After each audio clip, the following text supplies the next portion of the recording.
Olá, internautas! Muito boa tarde, é um prazer estar com vocês nesta tarde linda de sábado, né? Tá ensolarado, temos que parar um pouco para prestar atenção ao nosso redor, né? Essa live eu resolvi fazer dedicando, né, pela celebração do Dia Internacional da Família, que na realidade foi ontem, 15 de maio. E eu achei relevante ter essa celebração, ter um momento com bate-papo com vocês. Deixa eu ver aqui pelo Face, a gente tem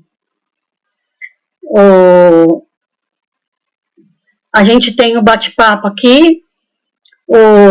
Vamos ver. Fiquem à vontade, podem participar. Vamos ver quem está chegando, tá? Vamos chegar aí para participar, pessoal. Convido a todos para esse bate-papo, né? Que o tema, vocês devem ter visto, é famílias, contextos e desafios, né? Pensando em contextualizar, né, os desafios que a família está vivendo no momento atual. Nós temos aqui já a Fátima Pereira. Obrigada pela sua presença, Fátima, pela participação. Tá? A gente vai poder trocar ideias também por meio desse bate-papo, tá bom? Fiquem à vontade. Então, pessoal, eu espero que estejam todos bem, né? Diante dessa situação, essa questão bem inesperada, bem inusitada para todos, né? Então, é uma questão que bem diversa, né? Bem diversa, que além de inesperada, que a gente sempre enfrenta desafios, né? Mas é uma questão desse nível, essa questão de pandemia, questão do isolamento, nós ainda não havíamos enfrentado, né? Pessoal, então, como eu mencionei, né? Vamos contextualizar a questão da família na atualidade e os seus desafios.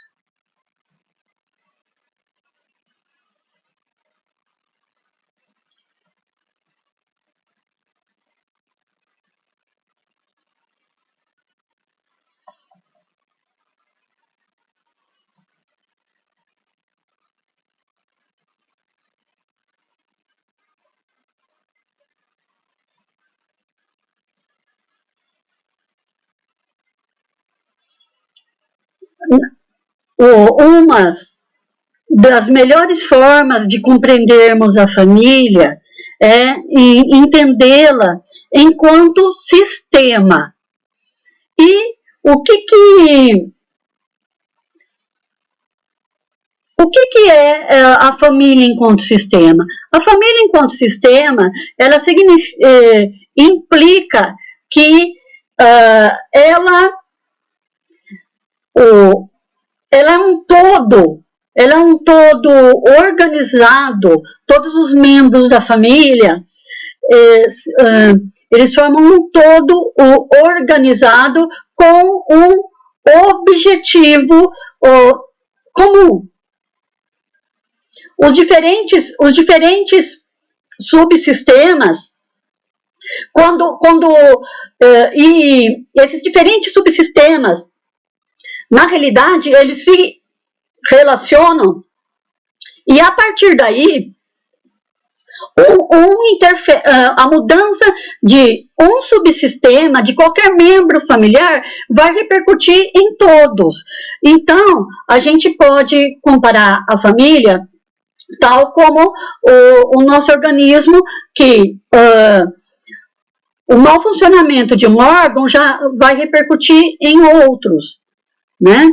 Então, na realidade, isso é uma das teorias mais apropriadas, mais conceituadas para a compreensão da família. E aí, será, né? Retomando um pouco esse conceito de família, né? Eu estou denominando a live de famílias, né? Então não é à toa, né? Por que no plural? Será que é possível ter um único conceito de família? Então, provavelmente a gente tem muitas coisas comuns, né? Para conceituar a família, né?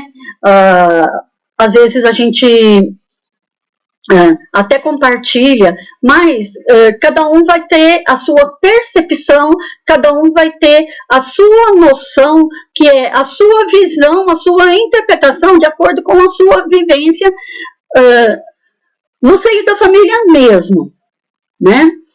E diante das grandes transformações históricos sociais, o conceito de família se diversificou.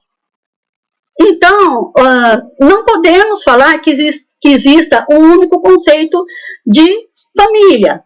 Então, a maioria de vocês sabem, deve ter percebido. Então, temos a família tradicionais, né? Papai, mamãe e filhos, mas tem crescido muito o número de famílias que não são tradicionais. Então, essas famílias tradicionais, ou que podemos falar nucleares, elas coexistem com famílias monoparentais. Então, é sabido, a estatística nos mostra que o aumento de número de famílias chefiadas por mulheres, famílias construídas por meio de adoção. Quem diria que não são? Quem diria que uma é melhor que a outra? Então, já os laços de consanguinidade já não bastam mais para definir o que seja família.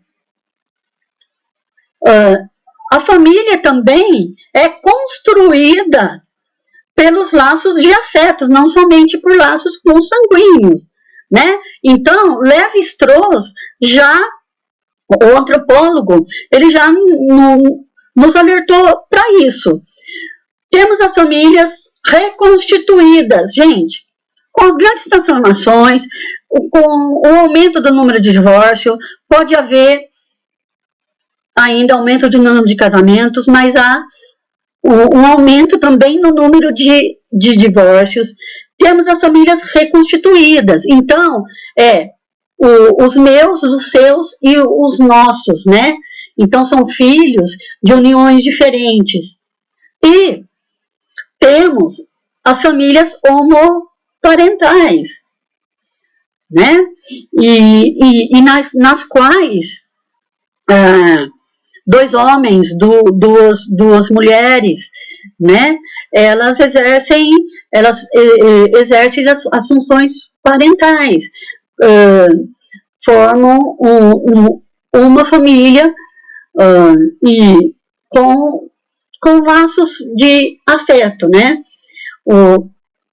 Portanto, é por isso que os estudiosos, eles assinalam a necessidade de falarmos de famílias, no plural, para considerarmos toda a complexidade do assunto. Vamos ver aqui se chegou mais pessoas aqui. Temos a Thaís, que saudade, quanto tempo, Thaís Toledo, obrigada pela presença. Vamos debater aqui conosco, tá? A partir aí, à medida que essas famílias têm uma pluralidade, uma diversidade, demanda a convivência com o diferente. Temos que aprender a conviver com o diferente. E demanda a criação de novos paradigmas. Então, a gente tem que ter novos paradigmas explicativos para que possamos escutar, entender esses diversos modelos de família. E que desafios a família tem enfrentado atualmente? Alguns deles são as novas formas de interações familiares, que já há algum tempo vem perpassando pela entrada nas novas tecnologias e redes sociais. Então, a gente vê a família não interagindo só mais diretamente, interagindo também por meio das redes sociais. Às vezes, né? Então, aquela típica cena. Então, cada um no seu quarto, cada um no seu aparelho tecnológico, né? Antes era TV, mas hoje já tem todos os aplicativos, os softwares, né? Então a pessoa fica ali no seu Netflix, no seu quarto, o outro fica no outro, e às vezes até para se comunicar, né? Então utilizam as redes sociais estando a pouquíssimos, estando na mesma residência, né? Para comunicação. Então isso é uma coisa que já não tem volta, essa relação com as novas tecnologias, né, que elas chegaram, né? Quando eu falo que não tem volta, é que as novas tecnologias estão aí, as redes sociais estão aí. Então, elas vão se transformar, mas não tem mais volta. Isso já faz parte. Isso já faz parte da história, isso já faz parte do contexto, né? E o que pode mudar é a forma de lidarmos com essas novas tecnologias, com essas redes sociais. E,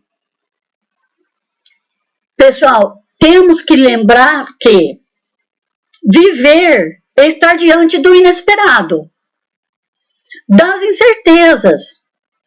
E com que inesperados as famílias estão se deparando, hein? Então, tem a pandemia, que, na realidade, nos trouxe uma doença que ainda é muito pouco conhecida. Pouco sabemos, né? A respeito ainda das suas consequências, todas as suas relações com outras doenças, comorbidades. A gente ainda está sabendo muito pouco, né? E essa pandemia veio alterar a forma da gente, a nossa rotina. Então, tínhamos um jeito de encarar a vida, tínhamos um jeito de viver. Essa pandemia veio alterar a forma de demonstrarmos nossos afetos. Então, sempre demonstrando os nossos afetos fisicamente. Em determinada região era 2 beijinhos, em determinada região era 1, às vezes tem até aquela brincadeira, a três para casar, né? E veio alterar a forma de estarmos juntos. Veio exigir transformações. E quando precisamos nos ajustar, nos adequar, nos transformarmos, isso gera estresse.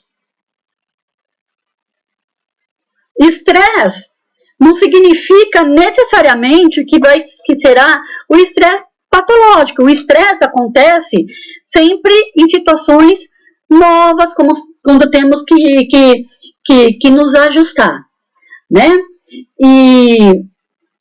E aí a gente tem que estar entendendo tudo isso, né, para compreender esse contexto no qual as famílias encontram-se envoltas. Todos sabemos que, para possibilitar o crescimento, a evolução dos seus membros, o sistema familiar, ele precisa de uma rede de apoio. Então, quais são as redes de apoio que o sistema tem, que a família tem? Uma das primordiais é a escola, né? Então, por vezes, dependendo da idade da criança, ela fica no ensino infantil, num período, e no outro fica em creche, né? Na realidade, o que eu estou querendo dizer, né, é que a criança a criança em determinada idade, ela está inserida no sistema escolar, ela pode estar inserida no sistema escolar nos 2 turnos, né? Então, um é efetivamente o ensino infantil, o outro abrange um outro projeto da escola. Mas, de qualquer maneira, tudo está inserido no sistema de ensino, e a criança tem o suporte, e a família tem esse suporte. O clube pode dar o suporte, instituições religiosas, né? Algumas famílias conseguem o apoio da família abrangente, e nós temos o apoio das instituições, dos órgãos governamentais, que é por meio do SUAS, Sistema Único de Assistência Social, e do SUS. Então, aí esses órgãos dão um apoio à família que precisa. Então, tem os diversos programas, né, que é da renda básica, do leite e de outras, de outros cursos que possam possa fornecer o apoio por meio dos profissionais, por meio de oficinas, e cursos mesmo, seja para para adolescentes, sejam para os pais e as oficinas. De qualquer maneira, aí o CRAS, que está mais próximo ao bairro, está mais próximo à residência da família, é um local de suporte. E aí, o que não cabe ao CRAS, né, muitas das vezes cabe ao SUS, né? Um atendimento básico, um atendimento preventivo, né? Até então, sempre foi tendo o núcleo de saúde da família, né? Que não eram já em todos os bairros, mas isso é um projeto preventivo relacionado à área de saúde, né? Para abranger e dar suporte a essa família, né? E aí nós vamos ver que temos aqui, podemos entender esses estressores horizontais. Os estressores horizontais aqui, pessoal, como vocês estão vendo, esses estressores horizontais, eles são as transições que a família passa ao longo do tempo, que são transições naturais. Então, vamos falar, forma-se o casal, daí o casal tem filhos, isso vai... a formação do casal vai exigir desafios que eles têm que enfrentar, é uma transição. Daí o casal tem filhos, depois é outra transição, que tem a chegada do terceiro, tem que se ajustar a esse terceiro, a esse filho, né? A rotina e muitas outras. Daí o filho vai crescendo, a família tem que se ajustar, fica adolescente, tem que ter maior flexibilidade e a família vai se ajustando. Daí filho sai de casa. Então tudo isso é a família ao longo de um tempo enfrentando as suas transições. E no geral as famílias, não é fácil, mas as famílias vão enfrentando isso, né? E esses momentos desafiadores. Agora, nós temos estressores verticais. Então, vejam aqui. Aqui, por exemplo, no azul seria considerado um indivíduo. Aqui, na segundo círculo, seria já a família. Aqui, no terceiro círculo verde, seria a família já mais abrangente.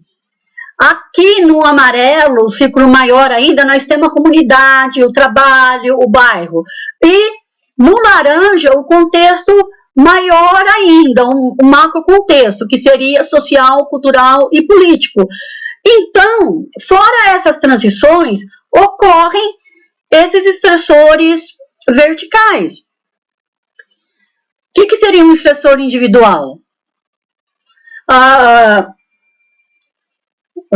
criança se adoentou e é uma doença séria. A morte de um membro da família. Isso é um estressor, né? Então, seria uma alteração individual.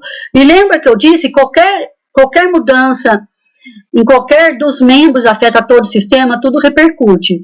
Uma mudança na família nuclear, né? A mudança na família nuclear poderia ser a pessoa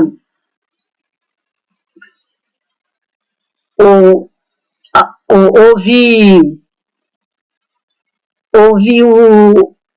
aqui é uma questão de haver a mudança na família nuclear é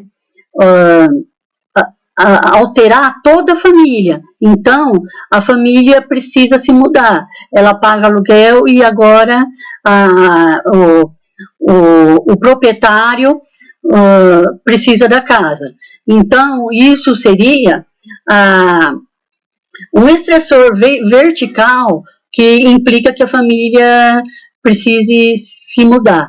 Na família ampliada, vamos dizer que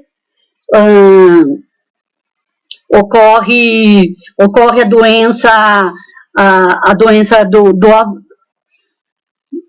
da avó, e daí essa mãe aqui da família nuclear vai precisar ou tá dando maior assistência na casa, ou trazer o avô para morar. Então, seria uma mudança na família ampliada. Aqui, comunidade, trabalho, seria, por exemplo, um desemprego.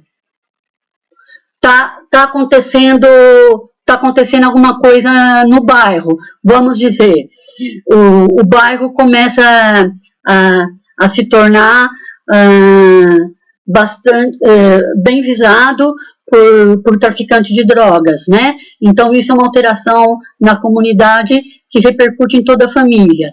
Aqui a gente já tem um estressor vertical bem mais amplo, no laranja, como eu disse, social, cultural, político, econômico, né? Então, aqui no país, a gente pode lembrar quando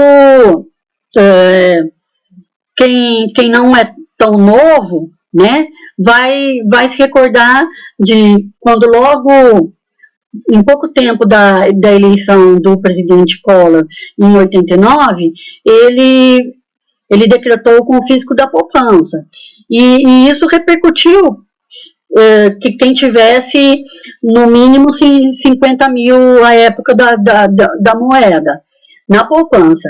E isso repercutiu muito nas famílias, porque às vezes a família tinha acabado de vender uma casa e ia comprar uma outra coisa, né? Então, não é que a família tinha bastante dinheiro na poupança, mas ela tinha acabado de vender e aquele montante foi confiscado. Então, o crack da Bolsa de Nova York, em 1930, é tudo uma conjuntura global, conjuntura mundial, sociopolítica, econômica, que interfere, gera estresse na família. E tudo isso, então, acaba acontecendo até suicídios, né, nesse tipo de situação, que a gente tem exemplos. Então, essa pandemia, ela está inserida nesse estressor vertical, né, social, cultural, econômico, esse estressor mais amplo, né, porque como é uma pandemia, é uma questão de saúde, mas ela abarca todo mundo, né,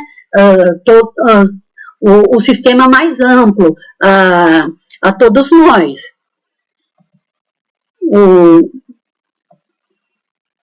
Aqui nós temos mais pessoal chegando, né? A Ivana Pereira, um prazer tê-la aqui, obrigada. E temos aí o Gabriel, saudade também, Gabriel, né? Saudade de todos aí, né? Um prazer estar com vocês. Uma honra a presença de todos aí. Aí, gente, nós temos aqui uma outra forma de enxergar que nos vai dizer mais ou menos a mesma coisa, da importância do contexto. Então, é uma teoria de desenvolvimento que ela se chama Perspectiva Ecológica de Bronfenner, né? E Aqui ele considera a pessoa, aqui ele considera o microsistema, aqui ele considera o mesossistema, aqui ele considera o exossistema e aqui o macrosistema. Então, na realidade, ele mostra da importância para compreendermos o desenvolvimento, mesmo o desenvolvimento individual. Aí ele não vai falar somente a respeito da família. Ele vai dizer que ele vai ampliar muito mais que a importância da família para o desenvolvimento infantil. Então, no microsistema teria a escola, porque a escola abrange tanto a família como abrange a criança, né? E depois o mesossistema já seria outras instituições, outro contexto mais amplo ainda. Então, é bastante interessante. O que está mostrando? Está mostrando que não dá mais para compreendermos famílias somente entendendo como os pais se relacionam com os filhos. Tem que compreender essa família em todo esse contexto. Por isso que é importante contextualizar. Essa família tem que tipo de cultura? Ela é natural da onde? Ela está vivendo onde? Em que condições socioeconômicas? Mesmo enquanto psicólogos, isso é muito importante ser considerado. Né? Então, não dá para você intervir somente muitas das vezes, só na compreensão do pai, da mãe e dos filhos. Ou então, intervir só na compreensão de um filho, ou só na compreensão dos pais. É importante entender o contexto no qual essa família está. A escola. As escolas não são todas iguais. Que tipo de apoio que essa escola fornece? Como que é a interação dessa escola com a criança? Como é a interação da saúde, do suporte do SUS? Essa família está inserida? O bairro. Que tipo de bairro que é? Que tipo de suporte que é? O psicólogo, ele precisa contextualizar essa família não pode ficar somente na questão só puramente psíquica, né?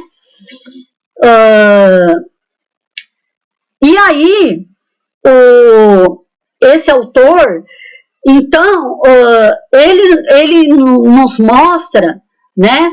Ele faz a metáfora que o ambiente ecológico é como uma série de estruturas encaixadas uma na outra.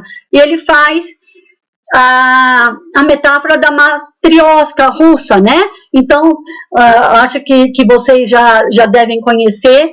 Então, tem a boneca maior, e dentro da boneca maior vai tirando bonequinhas iguais de tamanhos menores, né? Aqui na figura é interessante quando a gente tem a imagem, né? Que daí tá dando para ver, né? São as bonecas iguais, só que tamanhos menores. Então, uma vai se encaixando na outra. Essa é isso aqui do Bronfenner, né? Então, aqui a gente tem todos os sistemas, né? Aqui a gente tem os órgãos do governo, né? Por exemplo, sistema de trânsito. Aqui já vai ter a vizinhança.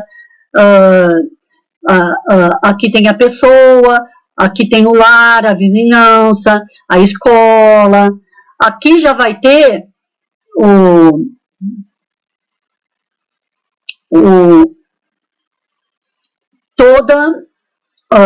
mesossistema, né?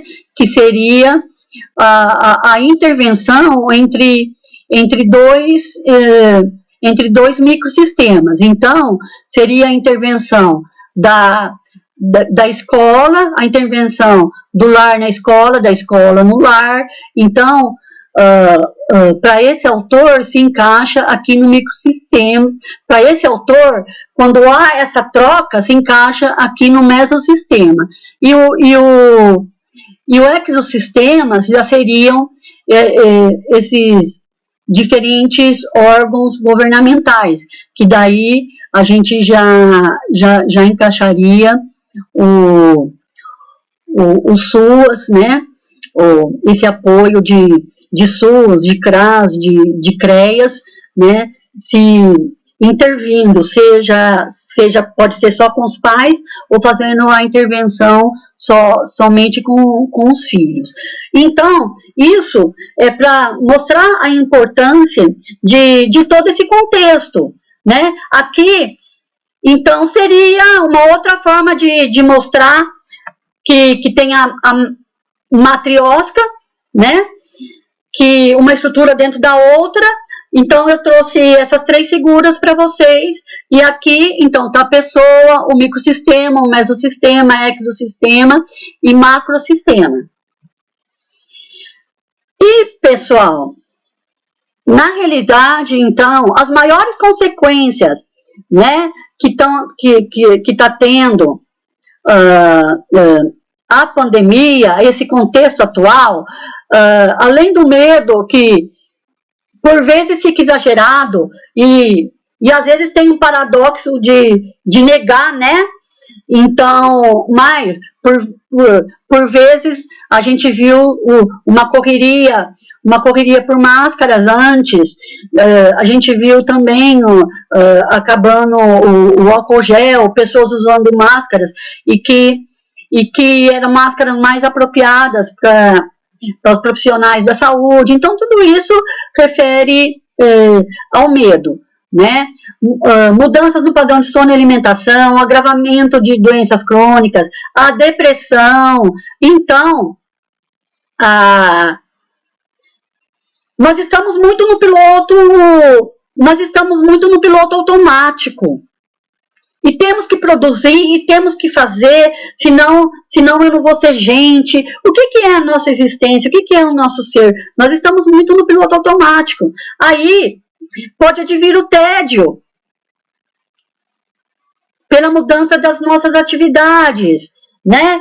E uma outra consequência também é o aumento do consumo de álcool e outras drogas. Vamos ver aqui. Nós temos mais pessoas. Boa tarde, Adriana falando. Gilvan, boa tarde, Adriana. Muito bom ter vocês aqui e poder ajudar nesse momento difícil que estamos passando. Obrigada Adriana, pela participação, viu? E então, essas são só algumas das consequências. Eu não quero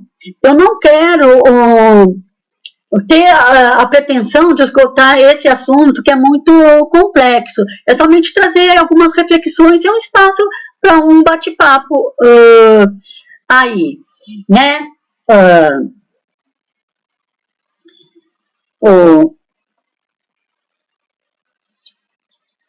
Então,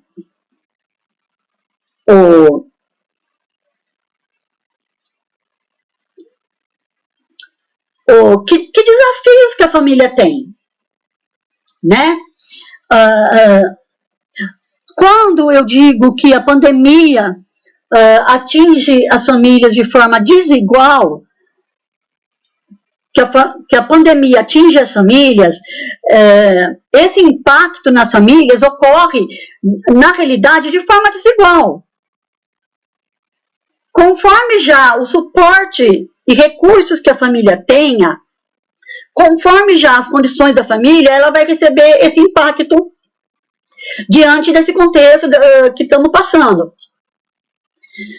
E esse impacto é desigual, de acordo com toda a história da família, com todo as suas condições e recursos.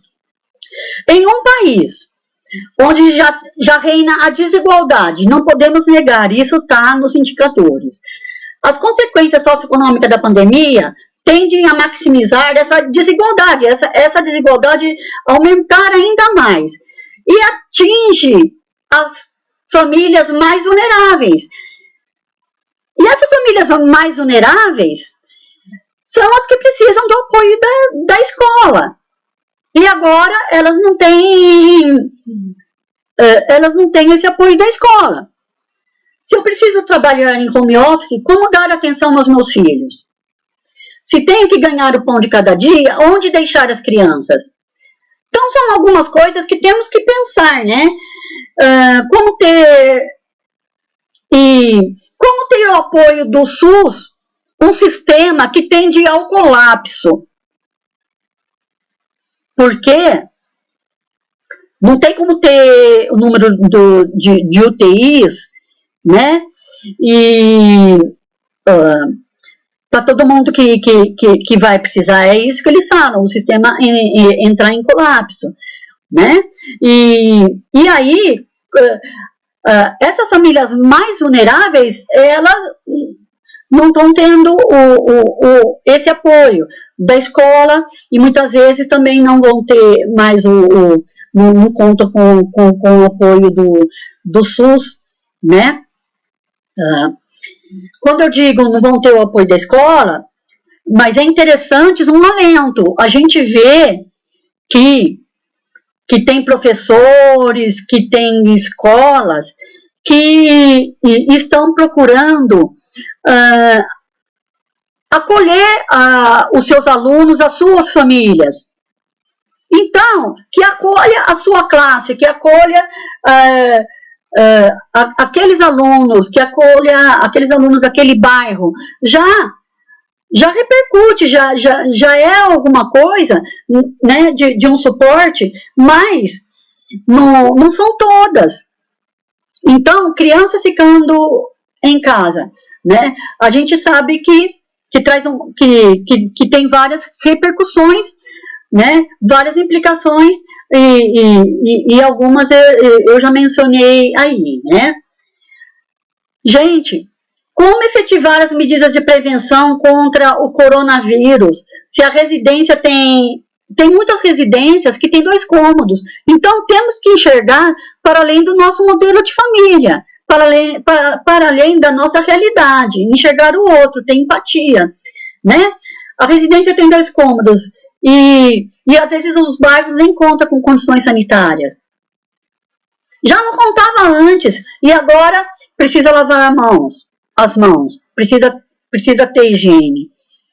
E isso, na realidade, sempre precisou, mas é feita, a divulgação chega tanto na família que tem condições sociais, como essa divulgação da prevenção chega da mesma maneira na família que tem boas condições sociais e como nessas famílias vulneráveis que não têm essas condições sanitárias nem no bairro. E então aí, né, a gente tem todos esses questionamentos que o profissional que está lidando com essa família tem que, ao mínimo, conhecer, entender, para saber como chegar.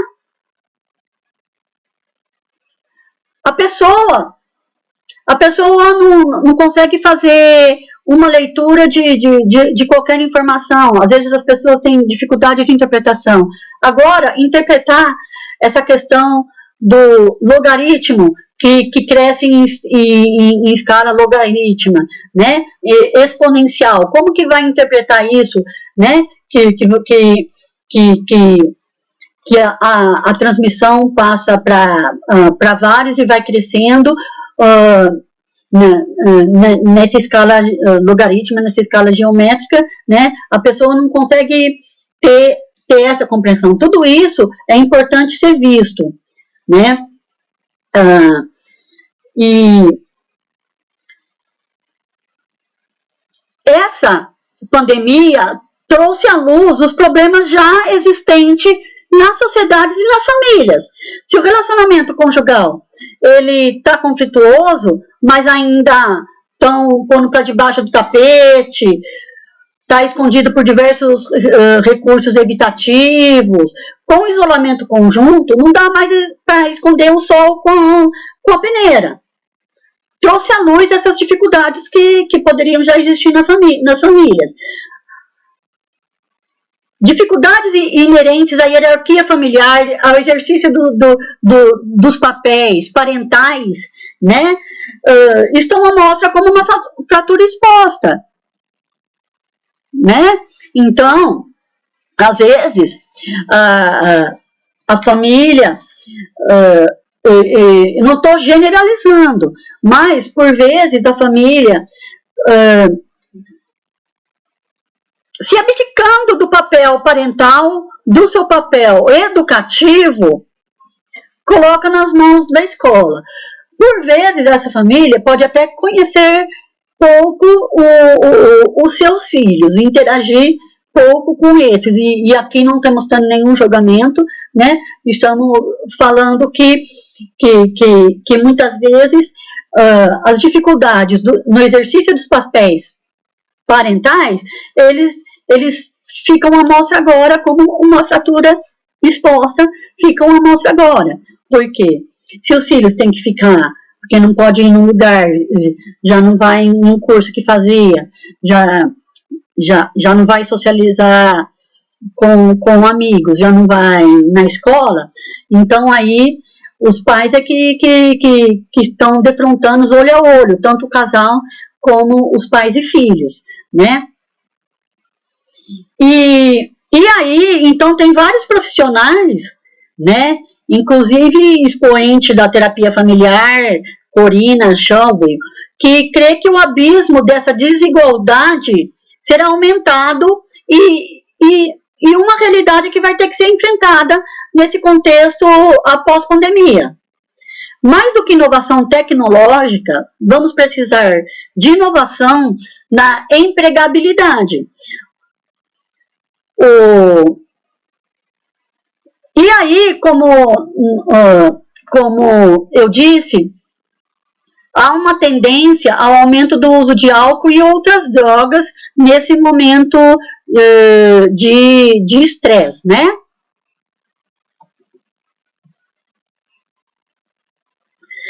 E juntando o aumento de consumo de álcool e outras substâncias, a falta da escola como rede de apoio, tudo isso são fatores de risco à violência doméstica contra a mulher e contra crianças e adolescentes. Então, a gente tem que pensar que essa família, enquanto instituição de cuidado e proteção, ela precisa ser amparada, essa família precisa ser protegida. Então, precisamos pensar, quem cuida do cuidador? Quem cuida de quem cuida? Então, não adianta fazermos críticas à família, né? Não há esse intuito, mas temos que compreendê-la, entendê-la e dar um suporte. Então, é isso que eu venho aqui trazer uma reflexão. Então, nesse Dia Internacional da Família, como eu disse, que foi ontem, a ONU se manifestou e falou da importância da proteção à família. Então, pessoal,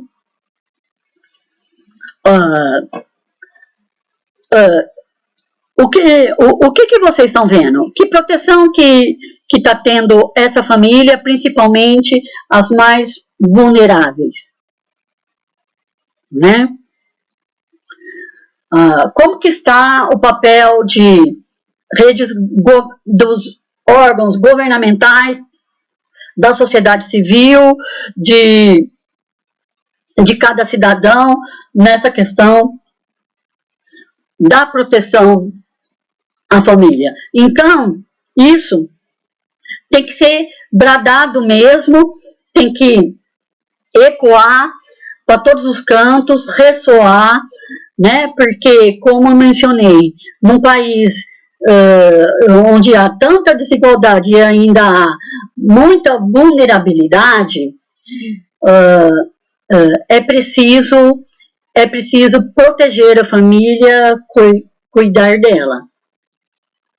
Né?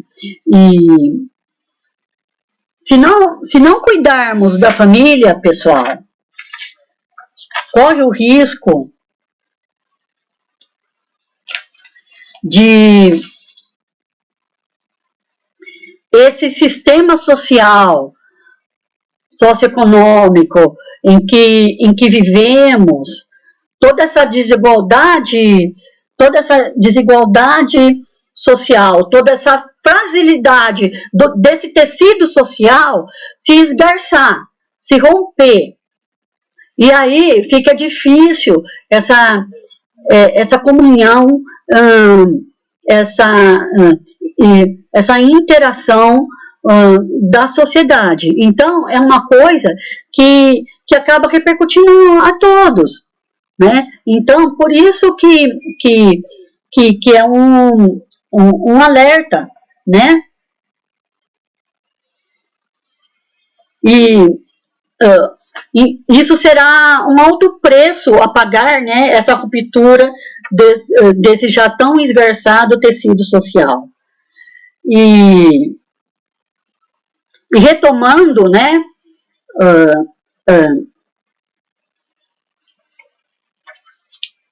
Aqui a gente pode ter, eu entendo que caiba nesse contexto também, a gente pode ter algumas dicas quanto a essa questão de lidar com esse contexto da pandemia, né? Então, vamos filtrar as informações. Nessa época de redes sociais, a gente tem que ter um modo reflexivo, crítico. Não podemos demonizar as redes sociais, mas temos que ter um modo de interação reflexivo, eu diria também inteligente. Temos que filtrar o que recebemos. Não vai recebendo tudo que nem esponja, né? Então, já ouviu a notícia e escolhendo os devidos canais mais fidedignos, né? E daí também viu a notícia, já confirmou por outros meios, né? Então, para que ficar só nessa temática, só sabendo o dia inteiro das notícias da pandemia, né? E então, vamos filtrar as informações e desligar um pouco também das redes sociais. E mais uma coisa, né? Obviamente, ficar em isolamento não quer dizer ficar inativo. Então,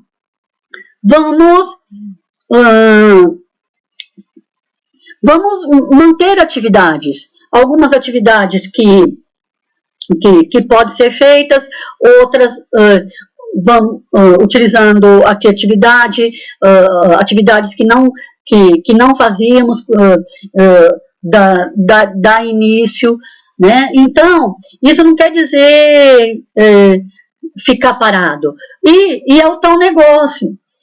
Procurar ver a vantagem, se for necessário, faz uma listinha das vantagens. Tem alguma vantagem, né? Questionar o seu pensar, né? O seu pensamento. Tem alguma vantagem o isolamento social? Faça atividades que lhe dê prazer. Por quê? Tem muitas atividades que lhe dão prazer que podem ser feitas. Será que não? Né? Então, é a tal questão, tal ditado. Faça do limão uma limonada, né? E corpo e mente é uma coisa só, não são separados. Então, tem que mantê-los em equilíbrio. Então, tem vários meios. O treino respiratório, o relaxamento mais prolongado que seja, às vezes pode ser até à noite antes de dormir, e às vezes como eu disse, as pessoas estão tendo até distúrbio de sono, pode facilitar a melhoria do sono, né, uma higiene do sono, né.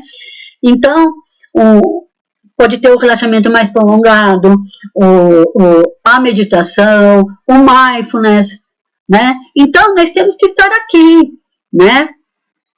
Nós temos que parar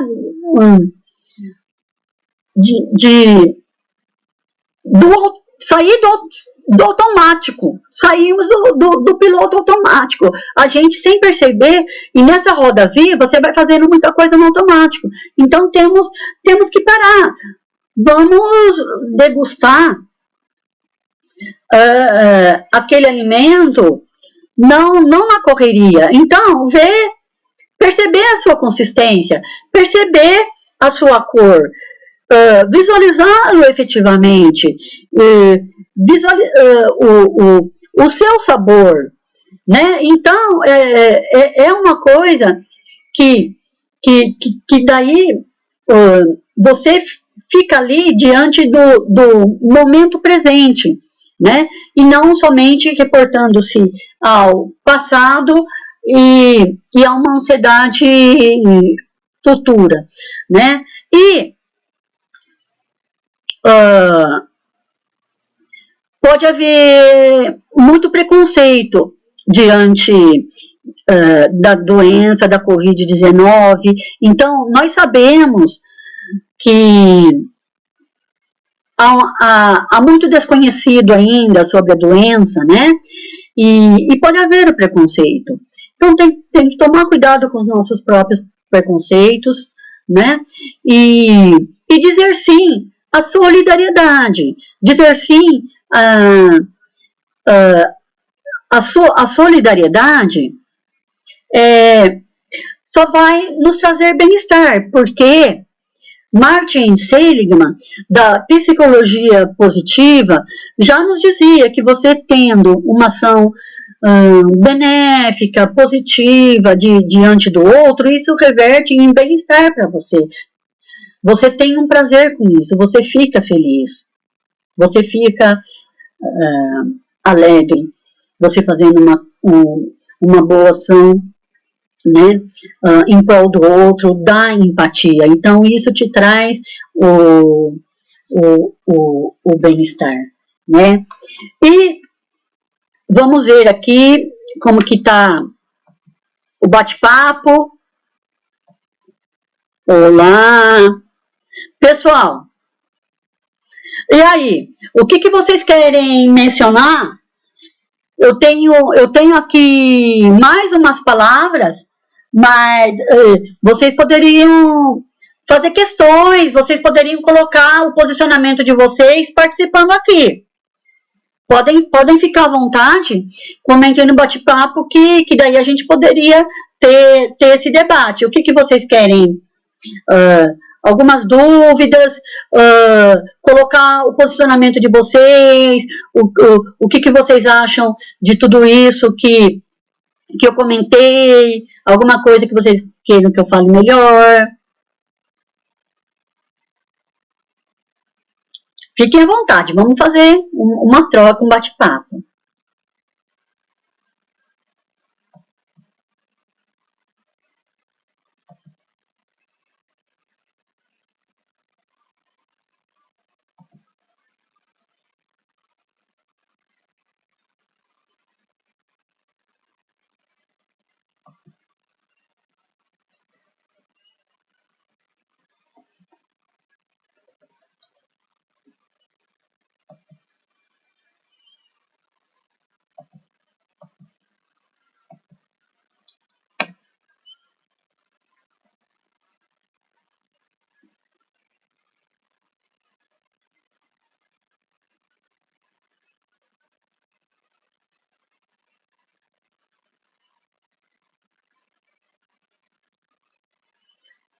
Querem comentar, pessoal?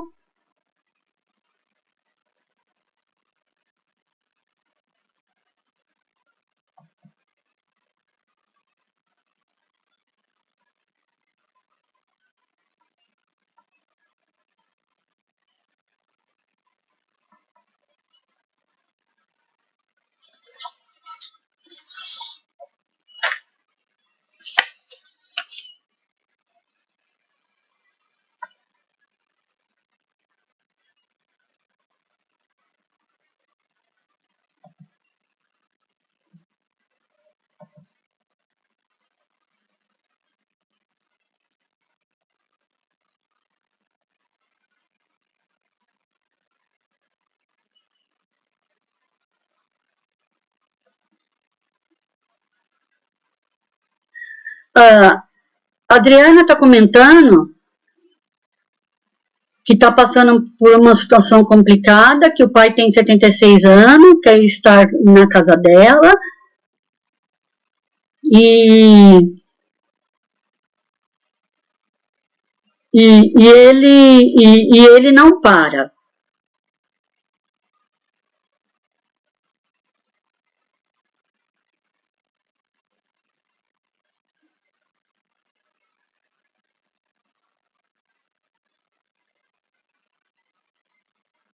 E daí ela comenta, né, que ela também é do grupo de risco, o que posso fazer para não magoar ele.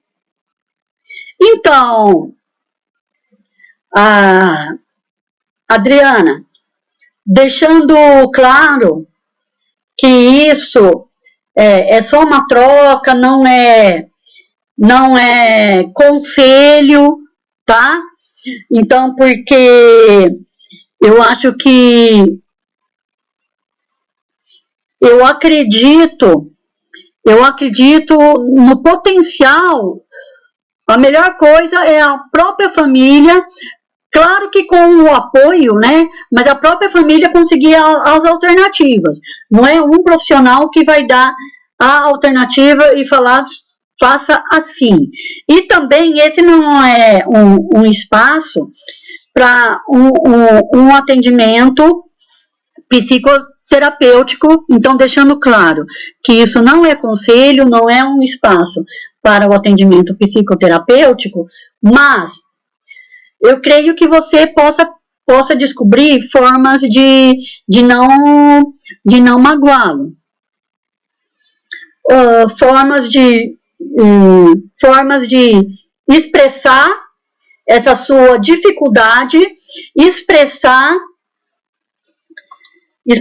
que existe uma realidade, expor certinho qual realidade que é, porque é fato, é científico, é relevante o isolamento. Então, você expor para ele e juntamente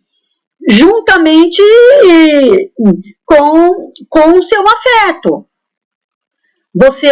Você dá atenção a ele, e que jeito que poderia ser essa atenção? Tentar verificar mesmo algum meio de comunicação que ele tenha. Qual que é o meio de comunicação que ele tem? É o celular? Tem algum meio de comunicação? Então, vamos usar esse meio de comunicação. Você fica atenta a ele dentre os seus limites. E se ele não está bem, ele precisa de cuidados. Todos precisamos de cuidados. Se ele precisa de cuidados, aí o sistema de saúde vai averiguar a importância dele ir até o sistema de saúde, que o atenderá se for um caso, qualquer questão de um clínico, uma questão física, né?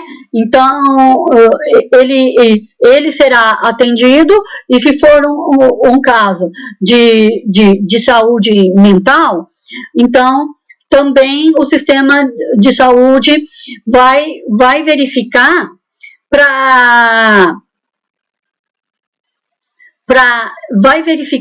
ele ser atendido, né? Ele ter esse suporte. O sistema de saúde vai avaliar, olha, entre custo e benefício, que custo ele vai ter, que benefício ele vai ter ele vindo aqui, e qual o custo e qual o risco, para ele ter o atendimento necessário. Agora, aí, se ele não mexe com o celular, precisa ver o que tipo de dificuldade que é, porque as coisas não são, sempre foi e sempre será. Então, por isso que são os desafios. né? Existem os desafios para a gente se transformar. Então, eu não tenho maiores detalhes para saber qual a dificuldade dele, mas eu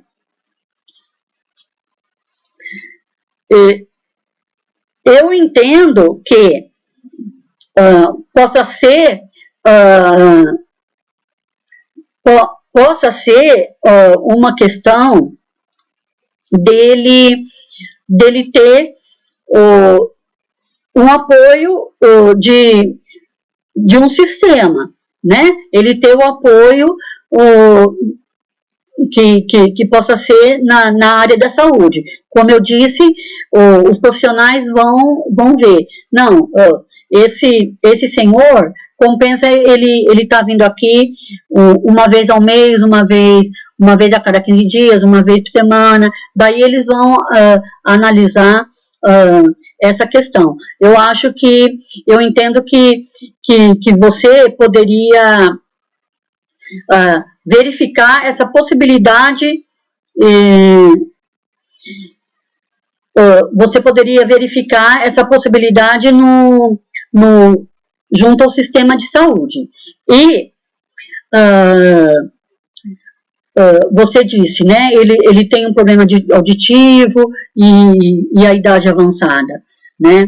Então, de qualquer maneira, se já compensar, tá verificando tudo isso agora, o sistema de saúde pode muito bem tá auxiliando. E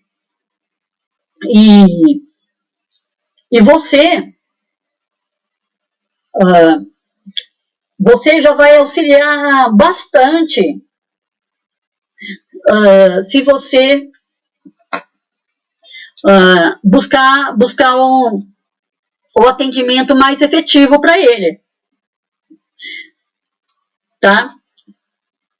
Você buscando esse atendimento mais efetivo, então provavelmente ele vai ter aquela atenção, ele vai ter aquele espaço e vamos ver a repercussão disso. Mas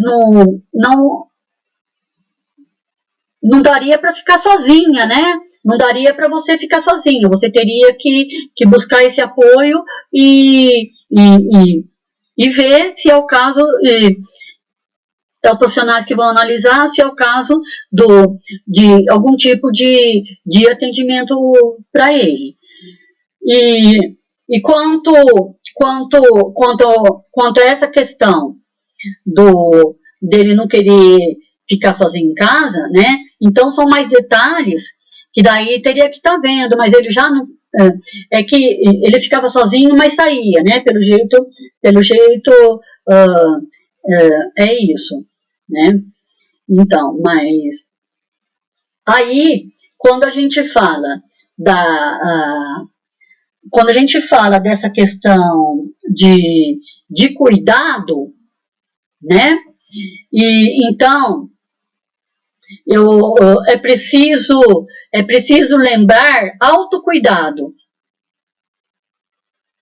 É o cuidado de si mesmo. O cuidado de si mesmo é sinal de liberdade, não de egoísmo. Isso já dizia um influente filósofo, Michel Foucault. Nós temos que nos responsabilizarmos pelo nosso existir, pelas nossas escolhas, nos prepararmos para a vida, aprendendo a identificar os hábitos nocivos que acompanham a nossa trajetória. Então, quando eu cuido de mim, eu estou me responsabilizando pela minha vida, pelo meu existir, pelas minhas escolhas. Eu estou me tornando gente, eu estou crescendo, estou sendo um ser humano. O cuidar de si não é egoísmo, é uma forma de você pertencer a si mesmo, de ser eu, de você ser responsável. Significa ter consciência dos seus recursos e suas limitações. Então, todos temos limites, mas nós temos recursos. Quais os seus recursos? Qual o recurso de cada um de vocês? E as limitações? Todos temos limitações. Então, por vezes, que nem foi acabado de citar, a pessoa citou uma limitação. Eu também sou do grupo de risco. A pessoa citou uma limitação, a Adriana. Significa, né? Então, nós temos que assumir, termos consciência de que nós temos nossos limites também. Não é tudo que podemos fazer, alcançar. E nós temos as nossas potencialidades. E o autocuidado, ele traz essa significância. Você vai, então, é você responsabilizar pela sua existência, pela sua vida, pelas suas escolhas. Você se conhece melhor se cuidando. Você tem consciência das suas potencialidades. É importante sabermos os recursos. É importante nos conhecermos. Você saber o que você pode, quais suas habilidades. Então, veja qual a sua potencialidade, quais suas habilidades, quais suas limitações. Somente por meio do autocuidado posso despertar o interesse pelo outro e exercer o cuidado com ele.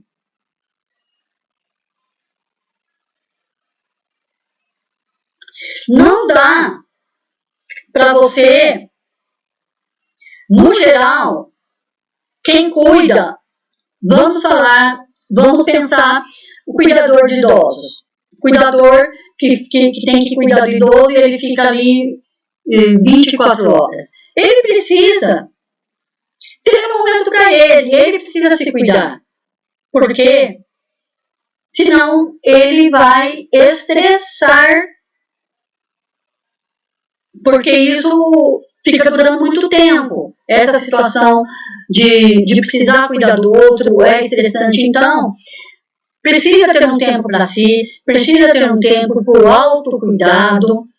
É somente quando você se cuida que você vai conseguir enxergar o outro e exercer o cuidado com ele. Cuidando do outro, me reconheço. Trata-se de uma relação dialética. Cuidando do outro, você se reconhece. Não é à toa. Vamos dar um exemplo. Por que na situação de quando eles vão dar as orientações em caso de acidentes em viagem de avião, eles falam: coloquem a máscara primeiro em você e depois na outra pessoa desprotegida, que é criança ou uma pessoa que tenha alguma dificuldade. Primeiro você coloca em você. Por quê? Porque você tem que sobreviver. Você tem que sobreviver para depois você proteger essa criança, essa pessoa que está desamparada para você. Então, primeiro você coloca a máscara de oxigênio em você. É em você, no adulto que coloca primeiro. Essas são as instruções. Então, não dá para você cuidar se você não se cuidar. Você tem que ter o autocuidado. E deixando de cuidar das famílias em situação de vulnerabilidade, né, a gente vai pagar esse alto preço, como eu disse. E Heráclito, outro antigo pensador, disse: nada é permanente, exceto a mudança. Então, gente, o mundo é uma bola, girando, girando. Nada é permanente. Tudo muda. E, como vocês já ouviram, vai passar. Vai passar. E transformação é inevitável. A gente tem que nos transformar. O que cada um de nós podemos nos transformar com todas essas dificuldades, a gente não pode conseguir alguma contribuição diante de todo esse contexto difícil, estressante, avassalador, desconhecido. Nós temos a nossa capacidade de adaptação. É por isso que o homem sobrevive há bilhões de anos. Nós somos seres que temos a nossa capacidade de se adaptar às novas contingências. Então, vamos recriar. É bastante possível e vemos exemplo de pais redescobrindo e ganhando autoconfiança no desempenho das funções com os filhos, né? Eu disse que às vezes os pais têm muitas dificuldades no exercício do papel parental, não conseguem exercer a autoridade, a hierarquia, pouco conhece até sobre os filhos, né? Mas os pais podem se redescobrir, os pais podem perceber, olha como eu sou capaz, olha como eu sou efetivamente pai e mãe, como efetivamente eu exerço a autoridade, como eu consigo, nós conseguimos exercer a parentalidade, nós conseguimos educar, não precisa ser perfeito, mas nós conseguimos interagir, estarmos juntos e fazer nossos filhos evoluírem. Então os pais podem até ganhar mais confiança diante dessas funções. Há famílias que podem ter a cooperação, conseguir ter a solidariedade um com o outro, essa questão mais fraternal, né? E não ficar cada um na sua. Isso a família pode, algumas famílias podem conseguir. Então nem tudo são dificuldades, né? Essa nova realidade também trouxe à tona o tabu da morte. Sim, nos angustia pensarmos que somos finitos, que nós morreremos, que temos um fim. Gente, o amanhã não sabemos. Nós não temos uma bola de cristal. Então, vamos viver a nossa existência plenamente, de acordo com as nossas convicções, né? Menos no piloto automático, só fazendo por fazer. Então vamos parar para ver o pôr do sol, parar para ver o nascer do sol, para degustar realmente aquele alimento, não comer, que nem se diz, para a boca e para o nariz, né? E então, retomando o mindfulness, meditação, relaxamento, tudo isso faz diminuir a ansiedade, né? Vamos ver aqui mais alguma questão.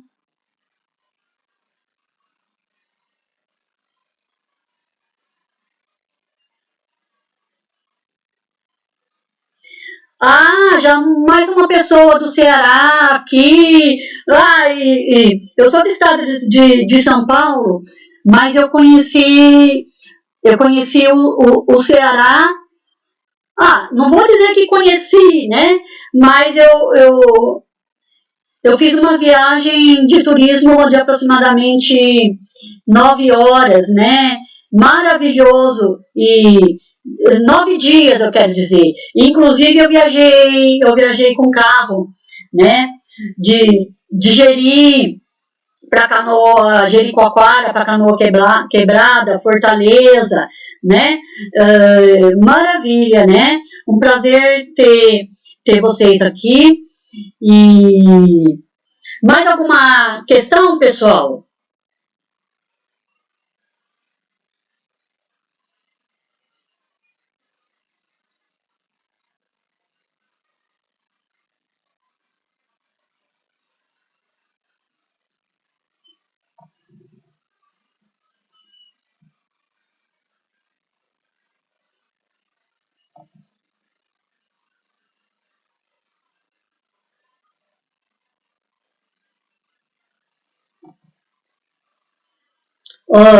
Pessoal, Eu só vou deixar mais umas palavras e vou pôr mais um som aqui para vocês, tá?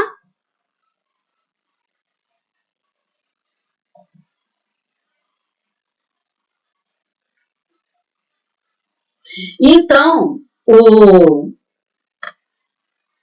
que eu quero mencionar, para vocês é: temos que cuidar do broto para que a vida nos dê flor e fruto, que nem já nos dizia Milton Nascimento. É melhor prevenir do que remediar. E se vocês não têm mais algum comentário, eu agradeço. Foi ótimo estar com vocês. Muito obrigada pela presença. E eu vou deixar vocês com uma música. Gente, aqui estão minhas redes sociais. Podem me seguir. Eu tenho canal no YouTube, é Psicologia na Veia.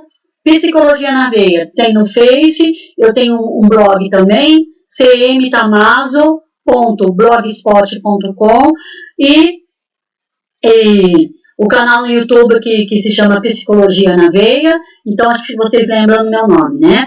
Cláudia Maria Tamazo, e foi um prazer estar com vocês. Eu agradeço a rever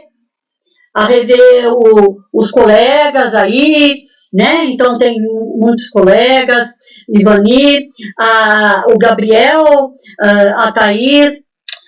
Saudade, beijão, e vou deixar vocês com uma música, tá? Ótimo final de semana, sábado, e eu vou estar fazendo mais live, principalmente agora agora até vou ver se já na segunda, sobre abuso sexual, tá? E também sobre a questão de gênero, que amanhã é o dia da diversidade sexual, contra a homofobia. Então, eu vou aproveitar toda essa questão da luta antimanicomial, a luta contra o abuso sexual e contra a homofobia que ocorrem amanhã e no dia 18, e vou estar fazendo mais alguma live, será um prazer inteiro. Gratidão, fiquem com Deus, ótimo sábado e curtam a música aí.